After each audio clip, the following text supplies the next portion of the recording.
Dahil nga po mga idol, sigurado ng pasok ang Boston Celtics sa playoffs ng Eastern Conference, unti-unti muna nga po silang nagre-relax ngayon upang sa ganon hindi magtamo ng injury ang kanilang mga players. Pero kasabay rin naman nga po niyan, nawawalan sila ng momentum at nagkakaroon pa ng conference ang ibang kupunan na talunin sila. Sa katunayan, ayon pa nga po sa isang analyst, meron nga pong isang kupunan na may kakayahang tapatan at patumbahin sila sa isang 7-game series, at eto nga ay ang New York Knicks na kasalukuyang pumapangatlo sa Eastern Conference. Well, tinalo pa lang naman nga ng Knicks ang Boston noong nakarang araw sa loob mismo ng kanilang bahay, kaya meron talaga itong may bubuga kapag nagkatapat na sila. Ang kaso lang, dahil nga sa kasalukuyan nilang pwesto sa standings bilang top 1 at top 3, malaki ang posibilidad na Eastern Finals na sunod na magkakatapat ang dalawang ito kung sakali man. Samantala, sa unang taon simula ng taong 2022,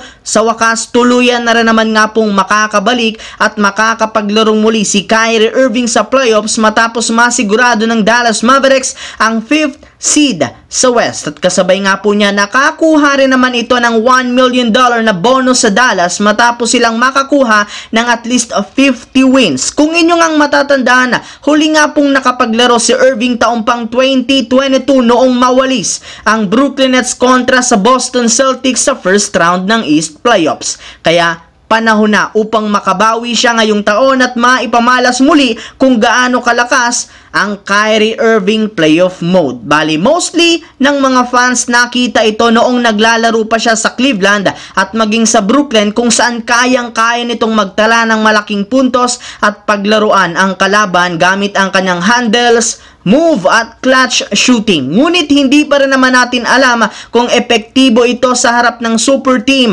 ng Los Angeles Clippers. Sa kabilang banda, sa kabila nga po mga idol ng tuluyan ang pagbagsak ng Los Angeles Lakers sa play-in tournament, mismong si LeBron James nang nagsabi sa media na hindi siya takot makipaglaban at makipagsapalaran sa play-in, gayong alam pa rin naman nga po niya ang kapasidad at full potential ng kanilang lineup kapag kompleto na. Sa katunayan, sa pagbabalik nga po ni Anthony Davis ngayong araw laban sa Memphis Grizzlies matapos siyang mawala dito ng ilang araw, agad nga muling ginanahan maglaro ang buong team, lalo na ang kanilang starting lineup na naging agresibo agad. Yes mga idol, wala na ngang sinayang pa ng oras ang Lakers kundi sumalaksak at gamitin ang kanilang advantage gamit ang mga ginagawang pick and roll plays ni LeBron, Davis at Hachimura na sinamahan pa ng mainit na shooting ni D'Angelo at Austin Reeves. Bagamat man sinubukan ng Memphis na makasabay makadikit sa kanilang game, parati nga silang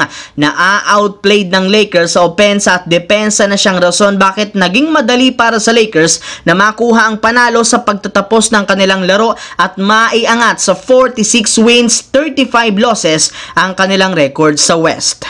So yun lamang mga idol ang ating bagong video ngayon. Once again, this is your J-Zone TV. Huwag kalimutang mag-like at syempre mag-subscribe. Pindutin ang notification bell sa akin channel para lagi kayo maging updated sa mga videos na pinapalabas ko. Isang malaking shoutout sa lahat mga idol. Maraming salamat po sa panonood ninyo.